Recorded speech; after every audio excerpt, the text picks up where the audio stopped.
Ansiedade infantil, quando a preocupação começa a atrapalhar.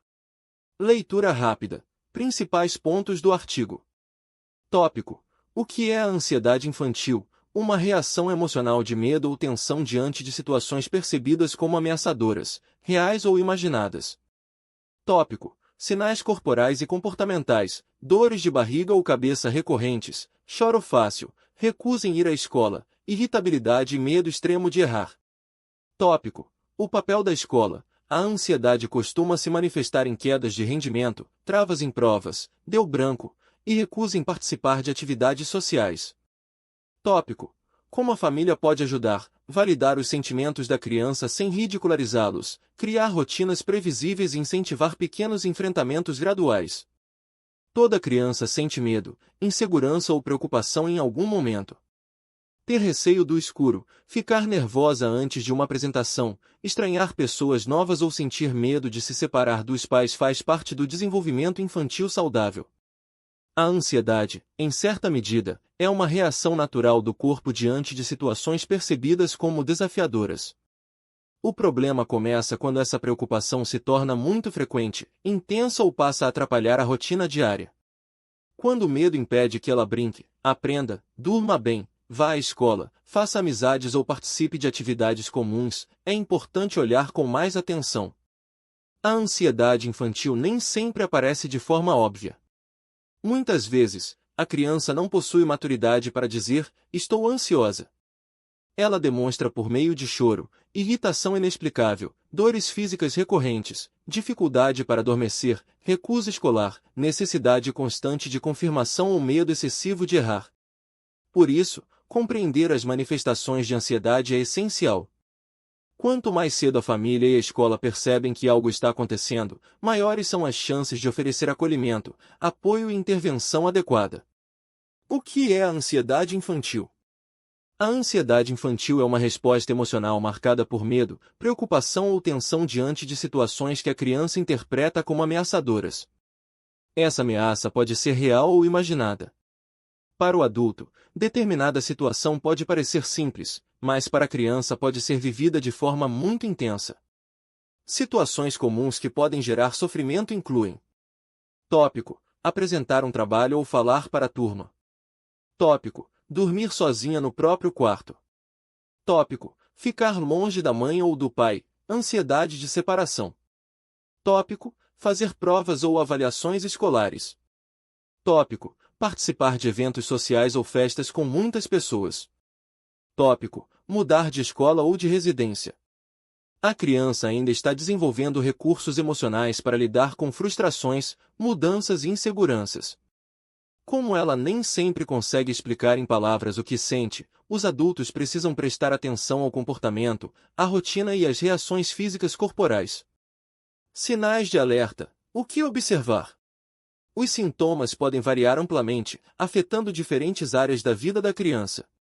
Sinais emocionais e cognitivos. Tópico. Preocupação constante e desproporcional com situações simples do dia a dia. Tópico. Medo excessivo de cometer erros ou de decepcionar os adultos. Tópico. Busca constante por aprovação e segurança, perguntar repetidamente você vai voltar, ou vai dar tudo certo. Tópico. Pensamentos catastróficos frequentes, e se ninguém gostar de mim? Sinais comportamentais. Tópico. Recusa sistemática em ir à escola ou em se separar das figuras de apego. Tópico. Resistência para dormir sozinha no quarto ou pesadelos frequentes. Tópico. Isolamento social e evitação de atividades coletivas. Tópico. Crises de choro súbitas e irritabilidade acentuada. Sinais físicos. Somatização. Tópico. Reclamações frequentes de dor de barriga, dor de cabeça ou enjoo antes de eventos, como ir para a escola. Tópico. Coração acelerado, suor frio nas mãos ou sensação de falta de ar. Tópico. Tensão muscular constante ou queixas de cansaço extremo sem esforço físico correspondente. Na aprendizagem e no contexto escolar. A ansiedade drena a energia cognitiva da criança, afetando a atenção e a memória de trabalho.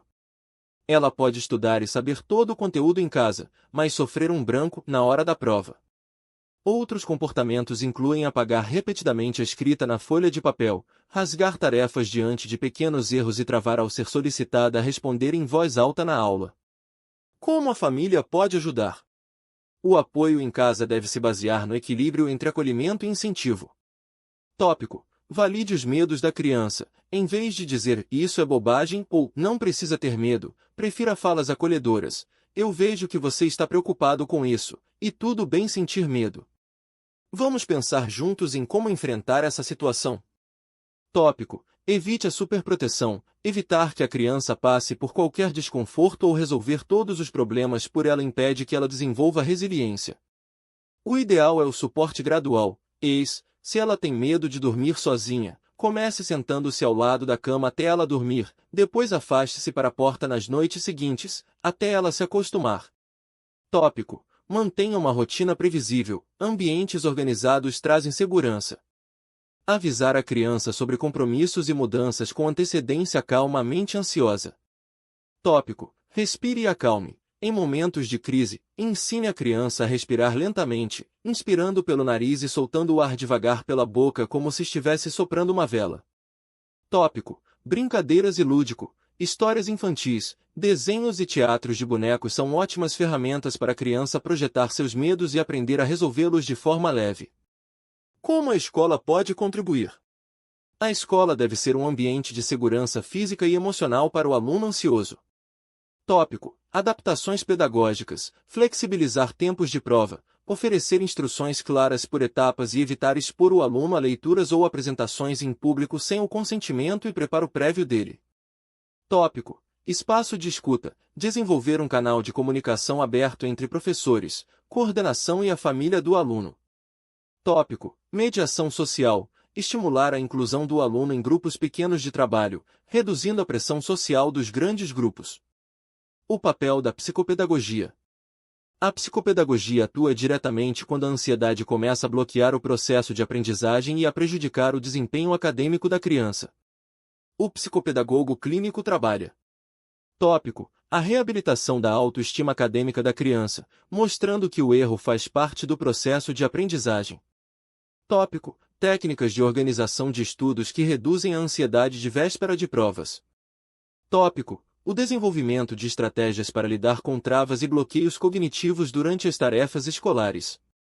Pague um cafezinho para o autor. Se este conteúdo foi útil para você, considere apoiar a manutenção do blog comprando um cafezinho simbólico para o autor. Escaneie o código acima ou copie a chave Pix abaixo.